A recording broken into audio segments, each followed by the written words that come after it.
Joining me now to discuss this, because this is really one of the opening salvos of this ongoing war with Iran. They had done some bombings in April of that year, I think, of one of our embassies and killed several people, and then this in October.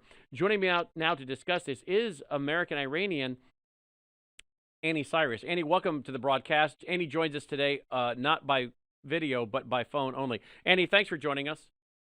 Thank you so much for having me on. And Brandon, I love it when you say American Iranian. Such an honor when it's American Iranian rather than Iranian American. Hmm. Thank Well, you. you're welcome. You're welcome. Why is it important, before I read a few paragraphs from Ken Timmerman's article and I play some clips of Ronald Reagan, why is this such an important topic, Annie? I would say for two reasons. Number one, it's such an important topic related to what you were just talking with Roger Stone. It's Americans need to realize that our own quote unquote government has the time, resources, and money to do a witch hunt of January 6th of some of the most patriotic people in America.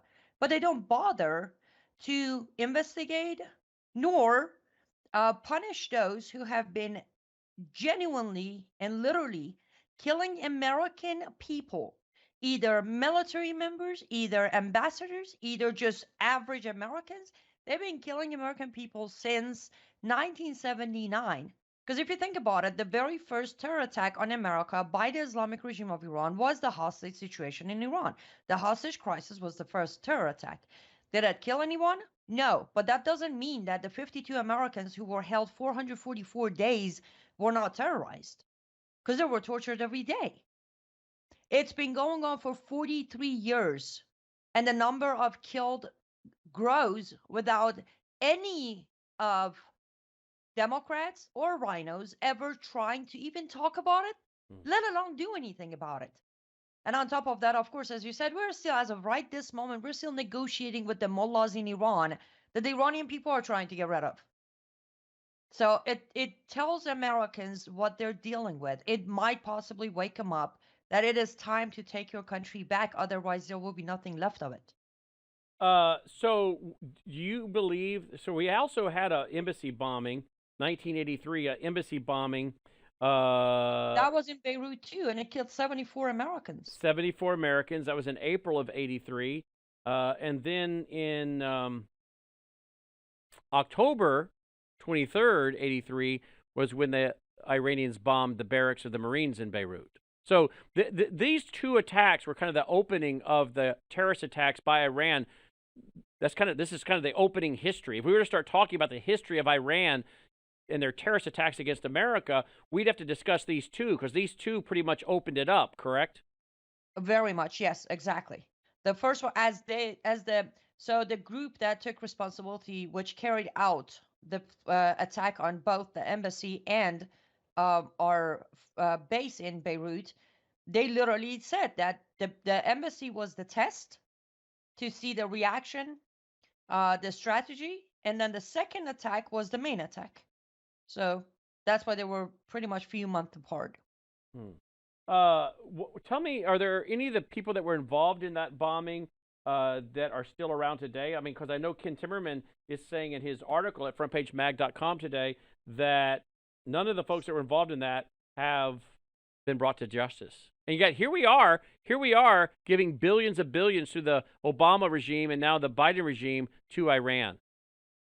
No, sorry, three of those involved with the attacks are still alive. Um, one of them, I don't know, nobody knows, but the rest of them are dead. But that's correct. Actually, only one person was brought to justice. And funny enough, the person that quote unquote was brought to justice had nothing to do with it. Well, it did, but it was just a front guy, which is named as the leader of the Islamic Jihad organization. That is the name of the organization that was active between early 83, right after Yasser Arafat was kicked out. Islamic Republic of Iran's IRGC created the group of Islamic Jihad organization, which was made of Lebanese Shia Muslims. And the leader of that group is the one who supposedly was brought to justice. It's also mentioned on his article but he basically was a nobody. He was just a guy who took the money and ordered his soldiers to go blow themselves up, because that's the thing. The attack of October 23rd was two Lebanese born Shia Muslims, a 20-year-old and a 21-year-old, who drove the trucks into the bases. One of them was driven into the American base, the other one was driven into the French base, and they basically blew themselves up with the truck. I have one of This my guy who we killed, cooperation between Israel and America was the operation that took him out in Damascus, I think 2008 or 7. He just made a phone call. But the real brains behind the operation, real money, real training, real gathering of almost 1,000 kilogram of explosives, all of that, none of them were brought to justice, and they all continued to stay in power. They continued to kill Americans and non-believers until one by one they either died or they retired. The only one of them that actually received serious personal sanctions, thanks to President Trump, is the one who's still active in Islamic regime's government. Let's go to some video. This is video of President Ronald Reagan on April 23rd, 1983. There were 17 Americans, if I remember correctly, killed in the bombing of our embassy in Beirut. Now, again, folks, don't confuse. We had a bombing in April of 1983. That was our embassy, killed 17 Americans along with some others as well. And then there was the bombing of the Marines barrack in October 23rd of 1983. This is some footage of President Reagan and Nancy Reagan coming to pay their respects with our fallen. Watch this video footage.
All right, now I want to show you some footage. This is footage of President Reagan. Now we're going to go to October 23rd, 1983.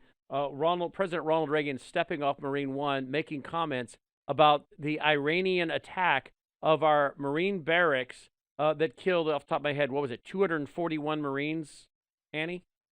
I believe so. All right, watch this footage from October 23rd, 1983.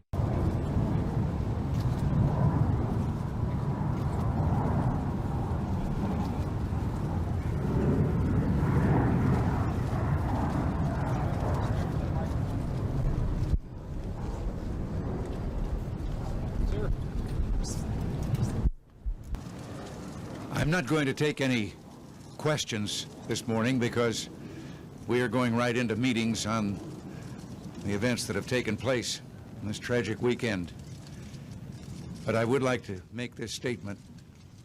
I know there are no words that can express our sorrow and grief over the loss of those splendid young men and the injury to so many others. I know there are no words also that can ease the burden of grief for the families of those young men. Likewise, there are no words to properly express our outrage, and I think the outrage of all Americans, at the despicable act, following as it does on the one perpetrated several months ago in the spring that took the lives of scores of people at our embassy in that same city, in Beirut. But I think we should all recognize that these deeds make so evident the bestial nature of those who would assume power if they could have their way and drive us out of that area, that we must be more determined than ever that they cannot take over that vital and strategic area of the earth, or for that matter, any other part of the earth. Thank you.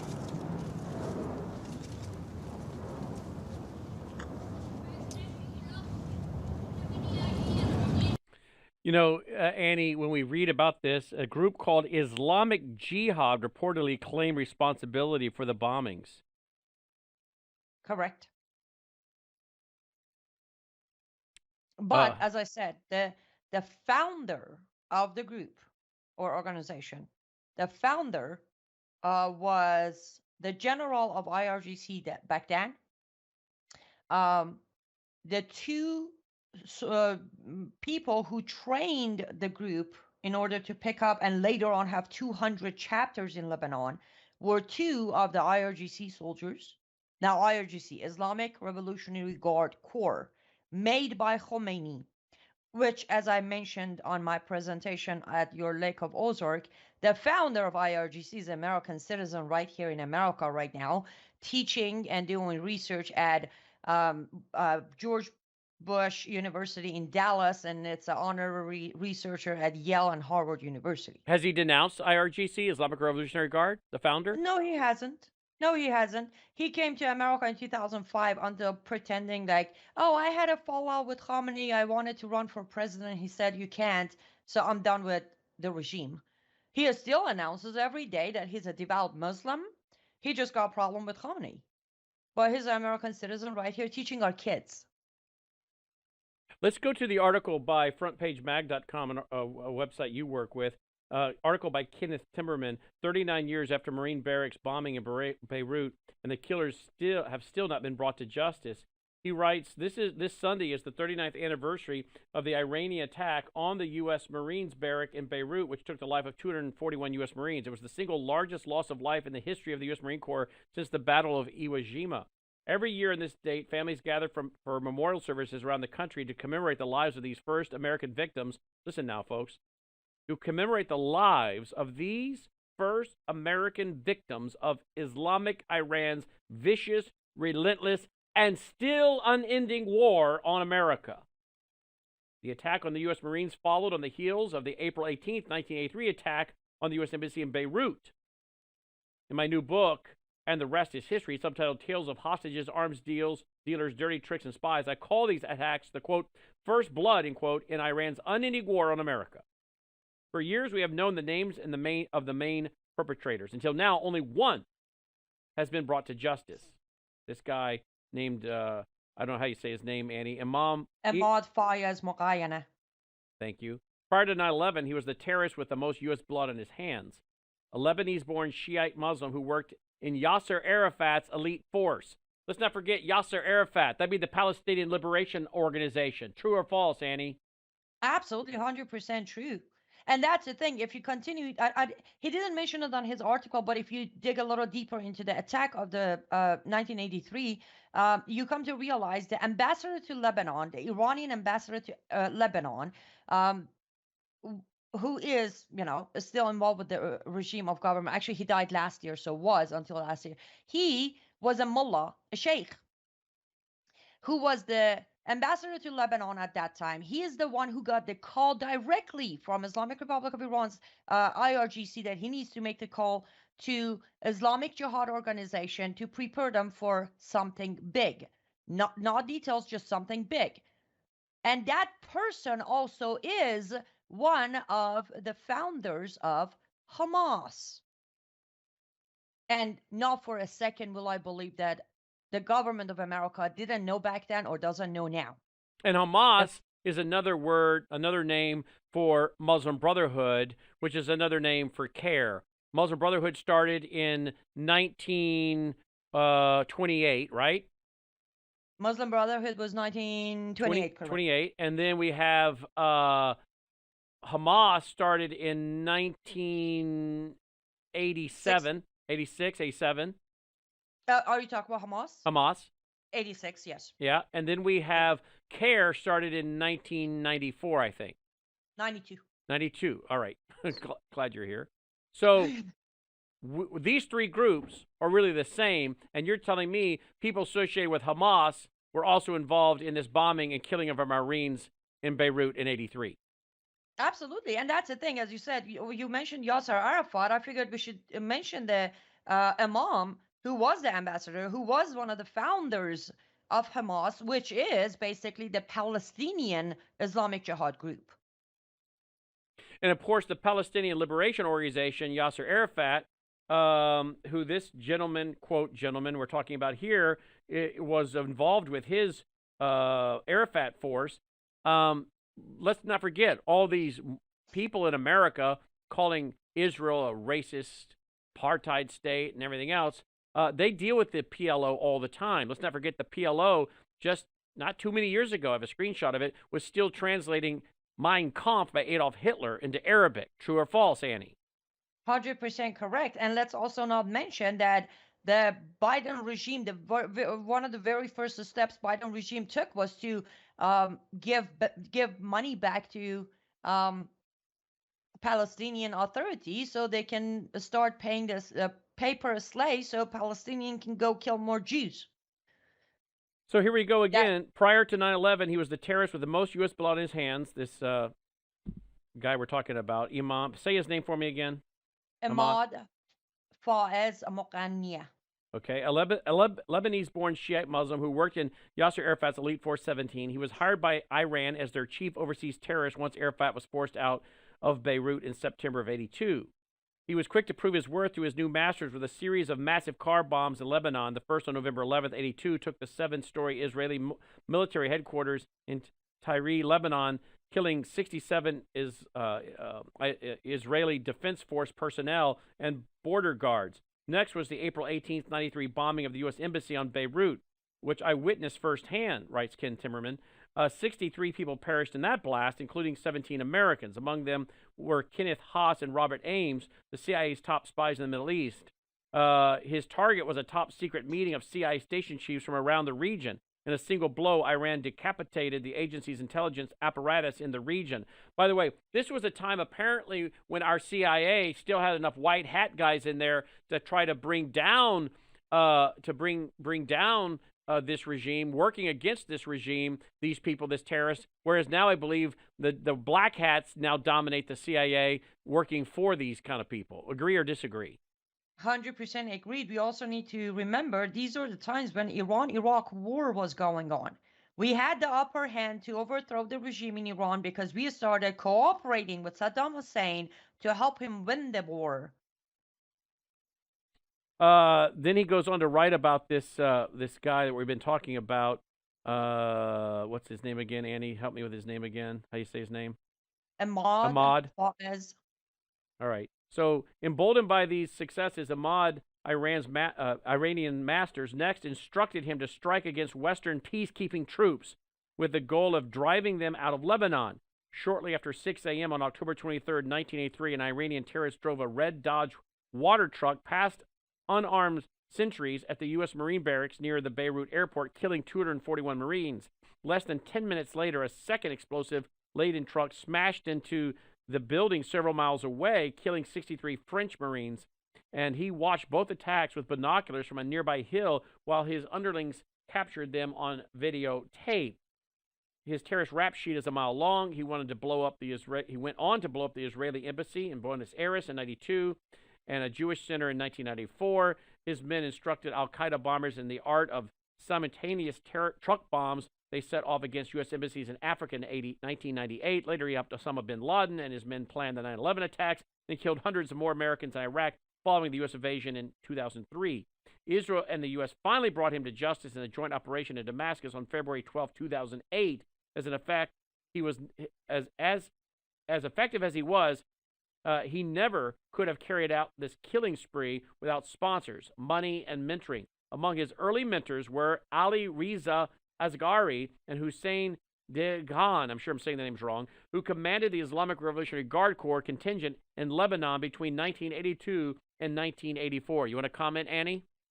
Yes, that's actually the Hossein Dehqan is the one that finally President Trump put a personal sanction on him. For so many years, Dehqan has done so much involvement with the Islamic Republic of Iran's regime, from being advisor to Khatami, being advisor to Rafsanjani, being hands in the same pocket as Rafsanjani, being behind many of other attacks, including, on this article is not mentioned, but I don't know if you remember or if you've ever heard of it. In 1989, they blew up the Utah Airlines Flight 772 from Chad to Paris, which was an American airline, and they killed 170 people, including the passengers and the staff of the plane. And this Dehqan was behind all of that. And back then, they knew Dehqan is behind this. They knew Dehqan is in charge of financing the terrorist groups that have ties or been created by IRGC. Well, he goes on to write that Dehqan rose to become Iranian regime defense minister from 2013 to 2017 and currently serves as an advisor to the supreme leader in Iran. Yes. Now, this is, again, it's interesting because here's this guy, very active, still working with the supreme leader in Iran, involved in helping kill 241 Americans, not to mention everybody else that was killed, both French and some other folks there, including, I think, a guy that ran a concession stand and would sleep in his concession stand as well at night, was killed. And here our tax dollars are going to Iran through the Obama-Biden regime. That's the thing. Dehqan was also one of the advisors when the original JCPOA deal was going on between Hussein Obama and Ayatollah Rouhani back in 2015. Dehqan was one of the advisors in the negotiations. Dehqan made some of the terms. And we still ended up giving them billions of dollars. And then, of course, the disastrous, worst in the history withdrawal from Afghanistan, leaving all that weapon. How much weapon did we leave? 85 billion? I don't remember how much it was. Yeah, leave all the weapons so Iran could come buy it from Taliban and then use them against ourselves. Look at this. And the show goes on. Ken Timmerman writes, in the 39 years since the Iranian regime drew first blood against America, the United States has yet to exact a price from the Iranian regime for its actions. We have yet to stand up to Iran's aggressive behavior, and, as I argue in my new book, this failure has encouraged Iran to continue attacking us because they see that they can do so with impunity. The very fact of naming men such as Moshin Razi and Hassan Dahan to top government positions shows the utter disdain Iran's Islamic rulers have for the current U.S. administration.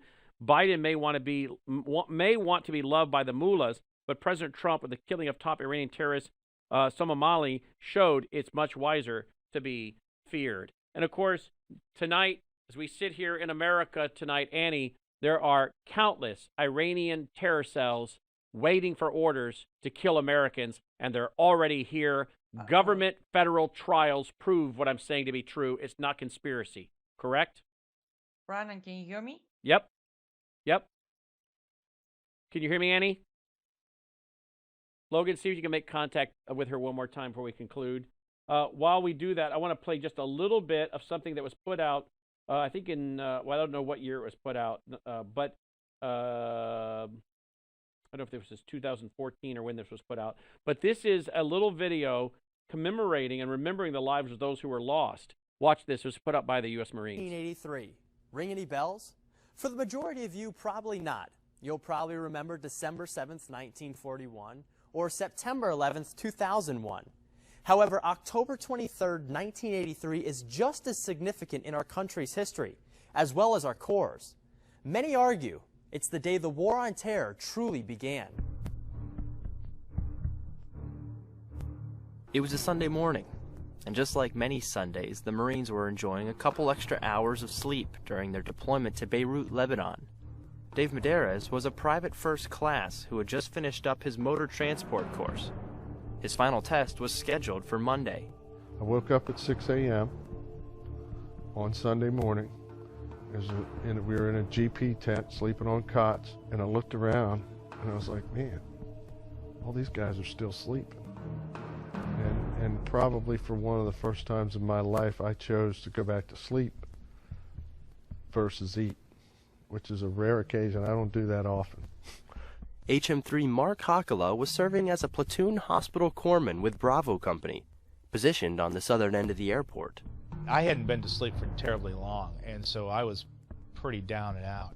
Major Bob Jordan was the Marine spokesman for the 24th Marine Amphibious Unit. He was with his crew in these fire truck bays not far from the BLT headquarters. About 6 o'clock, I woke up my normal time. I could see the sun shining through the bullet holes in the corrugated door of the fire bay door where we slept. So I rolled away from the door and pulled my Snoopy blanket up over me to catch a few more winks. Greetings to the families of Battalion Landing Team 1-8. Lieutenant Colonel Larry Gerlach, the commanding officer of 1-8, was in the BLT headquarters. It was both his command post and his barracks. Around 6:20 a.m., everything changed.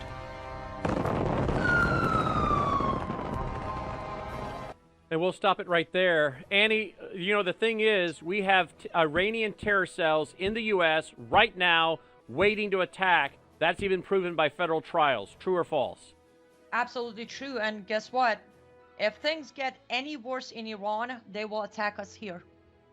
Annie Cyrus, liveuptofreedom.com, liveuptofreedom.com. You can watch her show every day on Lindell TV, TV1.